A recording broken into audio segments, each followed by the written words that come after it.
Bonjour à vous, nous allons parler de pénurie. Pénurie, il en est question énormément en ce moment, pénurie de carburant, pénurie d'électricité, pénurie de gaz, pénurie de pellets pour s'échauffer, bientôt pénurie alimentaire, comme c'est plus ou moins annoncé par les branches, différentes branches des ministères. Donc on se demande qu'est-ce qui n'est pas en pénurie. Eh bien évidemment, pénurie de médicaments. Alors on va voir que c'est un peu plus complexe que ça parce que ça date pas d'aujourd'hui et ça touche pas tous les médicaments. Alors on nous dit l'Ukraine, au tout carrefour des pénuries. Bon, pénurie de moutarde, pénurie d'huile, pénurie de médicaments.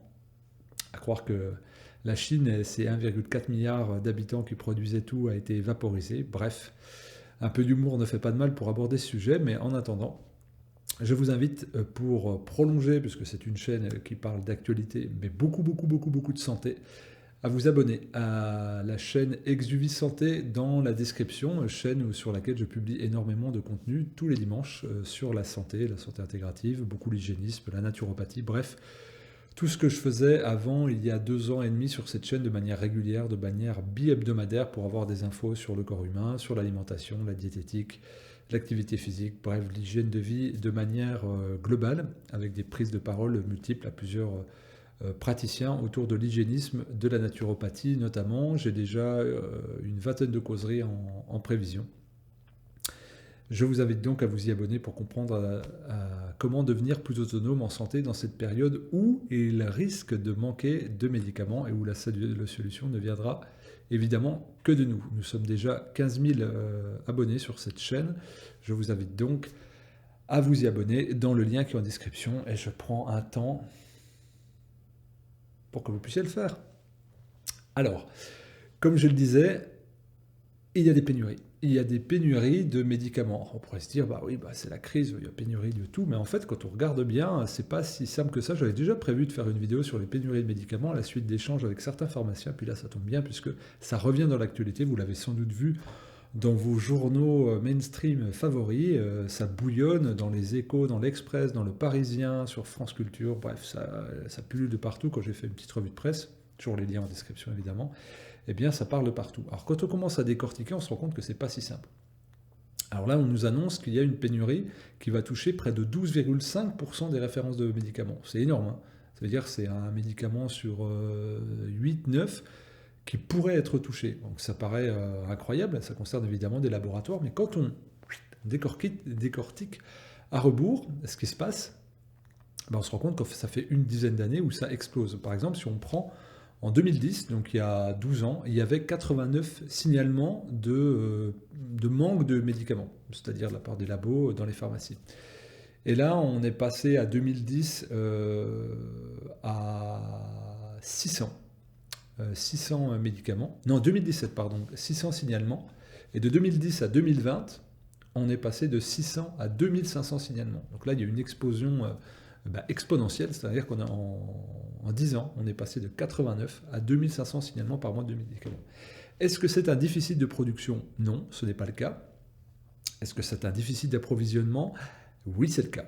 Donc ça veut dire qu'il y a des choix qui ont été faits. Alors quand on commence à décortiquer un petit peu, on regarde les médicaments, la liste des médicaments, et j'en avais parlé avec certains pharmaciens qui essayaient d'exercer un esprit critique, qui n'étaient pas juste des commerçants.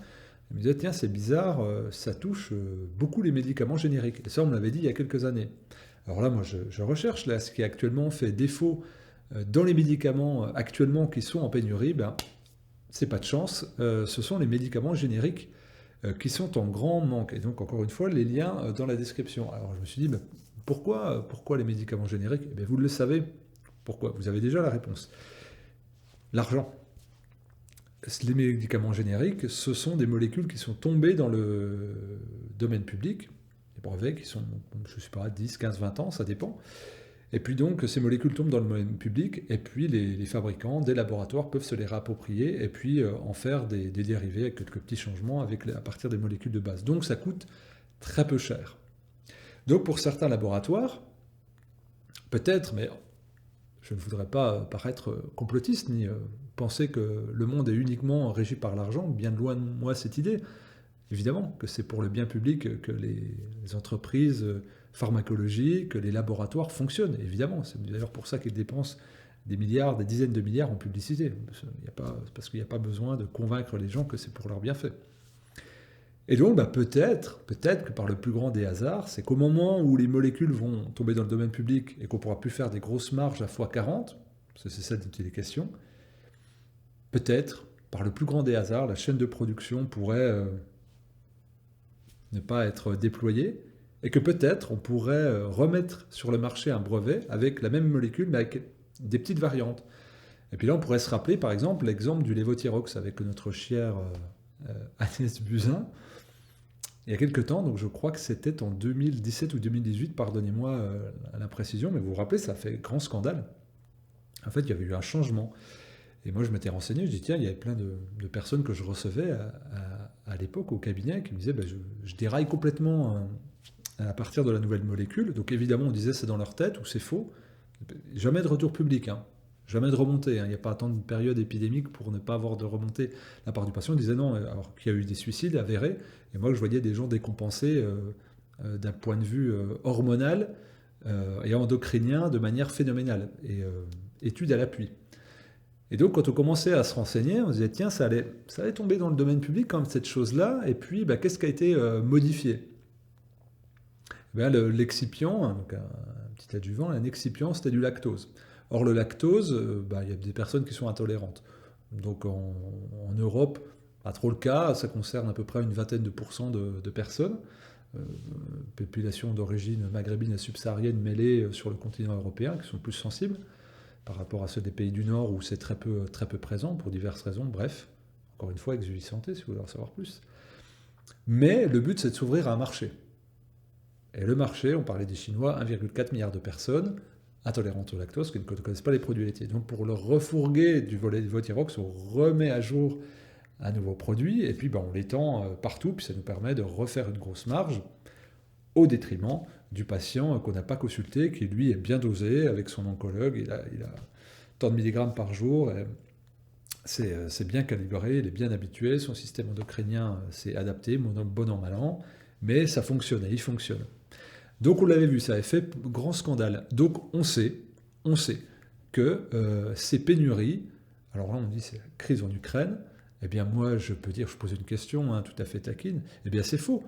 Pourquoi? Puisqu'il y a des instances, des autorités de régulation qui ont incité les laboratoires à fournir des médicaments. Mais si c'était vraiment une pénurie, on ne va pas dire aux paysans, tu n'as pas de blé, je t'incite à en produire. Il y a pénurie, un organisme de régulation et de contrôle n'a pas à faire ça. Donc ça veut dire qu'eux ont les cartes en main parce qu'ils menacent d'amende. Donc c'est qu'ils savent que les chaînes de production sont opérationnelles, c'est-à-dire il y a de la matière première, il y a de la capacité à produire, il y a de la main-d'œuvre et il y a des possibilités d'acheminement, mais ce sont les laboratoires qui créent des pénuries volontaires. Parce que si ce sont des médicaments très connus, comme c'est le cas, diabète, cholestérol, je crois que c'est des médicaments pour le cœur qui sont en tête de liste, on va dire, là on est passé quand même, rappelez-vous les chiffres, de 89 signalements en 2010 à 2020, 2600 signalements. Sauf que, dans un monde bien équilibré où ce sont des entreprises qui font des milliards, des dizaines de milliards, un certain laboratoire américain qui commence par un P avec un F et puis un E et un I, c'est 43 milliards de chiffre d'affaires pour l'année dernière. 43 milliards de chiffre d'affaires, juste qu'on peut se rendre compte, c'est pas mal. Eh bien, certains laboratoires font des Sanofi, etc., eh bien, estiment qu'à partir de moment, c'est plus rentable. Alors, je ne vais pas parler ici de l'AMM, en plus, ça serait sympathique de voir en plus quand on déclare les brevets. Mais quand on ne peut plus faire trop d'argent, eh ben, on le laisse pourrir, on ne le produit plus, on crée un manque chez le patient, mais on essaie de refourguer une autre molécule. C'est un business. Il faut sortir absolument, il faut sortir de la naïveté, de penser que parce que des industries investissent dans la santé, elles le font pour le bien commun ou pour le bien public.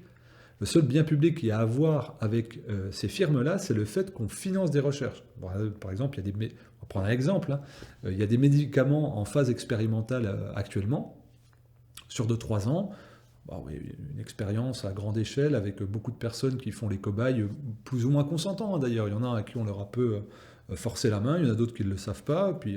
Mais en tout cas, voilà, ça a été fait. Et les études ont été payées, les études, pardon, c'est encore une fois un lapsus, que de lapsus dans cette période, on va dire, la fabrication a été payée par les États, c'est-à-dire avec de l'argent public. Donc voilà le lien public.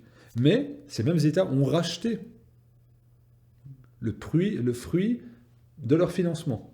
Donc on est sur quelque chose d'un peu fou, où l'argent public finance des sociétés privées qui revendent à grosse marge, à gros profit. Et si c'était vraiment des bienfaiteurs de l'humanité, ils se diraient, bah, nous, on met nos chaînes de production à disposition de l'humanité, parce que là, on est face à une épidémie extraordinaire, et notre but, c'est pas de faire du profit, on travaille pour vous, et on travaille à coût zéro. Et bizarrement, ces médicaments-là, il n'y a pas de pénurie. C'est-à-dire des traitements en phase expérimentale, il y a de la suspicion, hein. Je ne sais pas si vous avez vu la Commission européenne, enfin au Parlement européen, il y a une des représentantes de ce laboratoire, la Pfizer, représentante communication, elle a dit, ben, en fait, on n'a pas fait d'études sur la transmission. C'est-à-dire, or, toute la campagne de publicité a été faite, c'est se protéger pour les autres. Donc prendre ce médicament pour protéger les autres. Il y a même eu, je crois, un pass qui a été fait pour ça.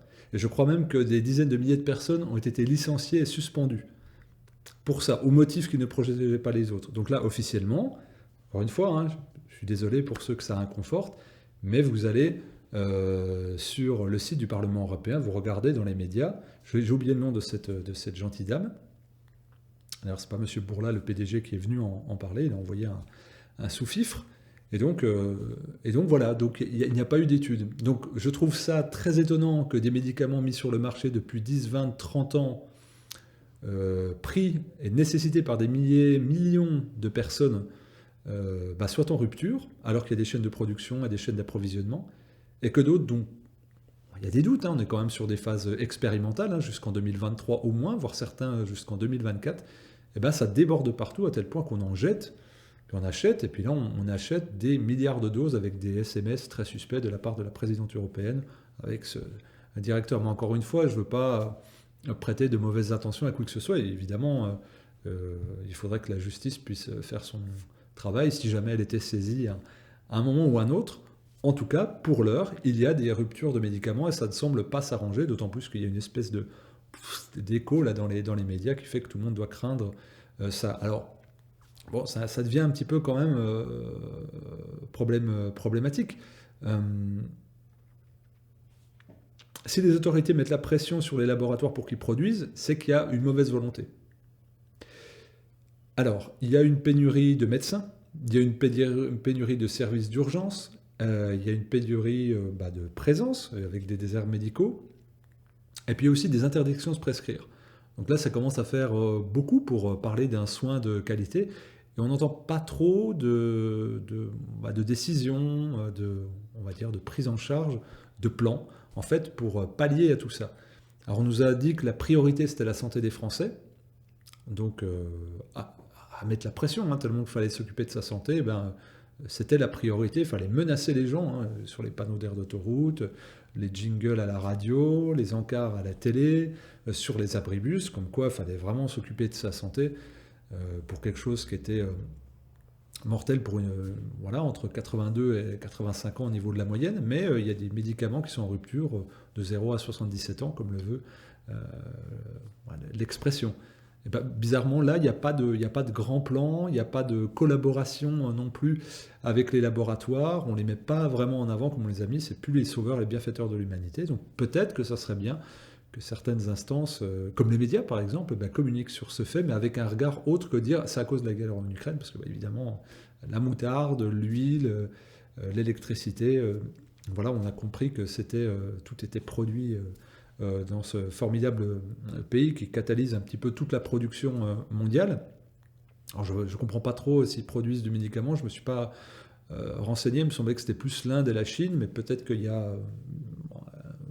un affrétage par un détroit quelconque qui arriverait en Ukraine, je ne sais pas. En tout cas, ça vaudrait peut-être le coup de comprendre, en tout cas de se faire entendre et de poser des questions, parce que si vous avez des traitements nécessiteux au quotidien qui vous permettent de vous tenir en vie, ou si vous avez des proches qui ont besoin pour leur diabète, pour leur hypertension, pour leur cholestérol, pour leurs troubles cardiovasculaires, pour leurs anticoagulants, ou leurs problèmes endocriniens, eh bien, s'il y a des ruptures, comment on fait? Et donc, ce que je fais sur cette chaîne depuis 2013-2014, je ne sais plus, c'est des informations pour s'autonomiser sur sa santé. Donc, encore une fois, je vous invite, parce que plus fortement que jamais, alors que ce soit avec ma maison d'édition Exuvie où je publie des livres santé, mais aussi avec ces deux chaînes YouTube, donc celle-ci est Exuvie Santé, et encore une fois, je vous invite vraiment à vous abonner parce que je vais arroser tous les dimanches d'informations pour avoir des clés pour comprendre comment s'autonomiser sur sa santé. Je ne sais pas comment le faire passer, parce que ça fait 8 ans avec beaucoup d'autres personnes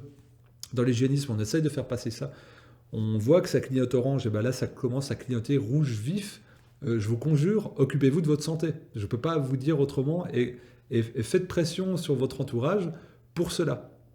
C'est-à-dire qu'on a une dépendance, on a une béquille chimique quand on a un médicament qui certes nous sauve, nous maintient en santé, mais cet équilibre, il est synthétique. C'est-à-dire s'il y a une rupture d'approvisionnement ou de production, vous dégringolez. Et on l'a vu, on a cet exemple. On a cet exemple que pour le lévothyrox, ça a été le cas. Et on voit bien que ce n'est pas la priorité ni des États, ni des industriels de s'occuper de la santé des personnes qui habitent cette planète. Ce n'est pas la priorité. Ça doit être la nôtre. Comment vous voulez réaliser votre existence, comment vous voulez agir dans votre vie, si vous ne pouvez pas avoir un corps qui fonctionne correctement. Donc évidemment, là, je vais essayer de le faire avec un peu d'humour, mettre un peu de cynisme, mais vraiment, c'est fondamental de comprendre que personne mieux que vous ne prendra soin de vous. C'est pas possible. C'est pas possible que personne ne fera le travail à votre place. Donc informez-vous, renseignez-vous, vous avez plein de moyens d'agir et surtout questionnez. Questionnez votre médecin, questionnez votre pharmacien, questionnez vos médias. Pourquoi il y a des ruptures? Et n'attendez pas de dire c'est la guerre en Ukraine. Parce que moi, comme tu me disais, je ne sais plus ce qu'on me racontait comme connerie. J'ai acheté un téléphone qui était pété. Et puis le gars m'a dit il n'y a plus de téléphone. Je dis c'est à cause de quoi? C'est à cause du Covid. À cause de quoi? Il y a plein de trucs, il y en a partout, des instruments technologiques. Donc n'attendez pas cette réponse-là qui n'a pas de sens. Ça ne veut rien dire en fait. On est dans un monde hyper mondialisé, il y a des acheminements partout. Comprenez les pénuries, comprenez le sens des pénuries. Donc j'espère vous avoir donné des clés de compréhension et un peu de décodage. Il y en a d'autres, il y a les liens en description.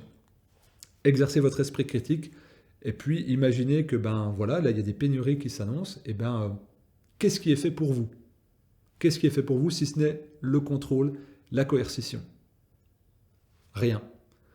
Et donc quand il s'agit de santé, ça devient encore plus un problème. On peut avoir froid, on peut avoir un petit peu faim, on peut ne pas allumer ses plaques au gaz, on peut ne pas avoir de lumière. Par contre, s'il y a une molécule dont vous êtes dépendant et qui rend votre existence possible, là vous devez commencer à allumer quelque chose de très important. Donc je vous invite à partager cette vidéo si vous avez des personnes autour de vous, parce que là c'est une vraie épidémie mortelle. C'est celle-ci, c'est la rupture de médicaments. Abonnez-vous à cette chaîne, à Exuvie Santé. Bonne soirée à vous et à très vite.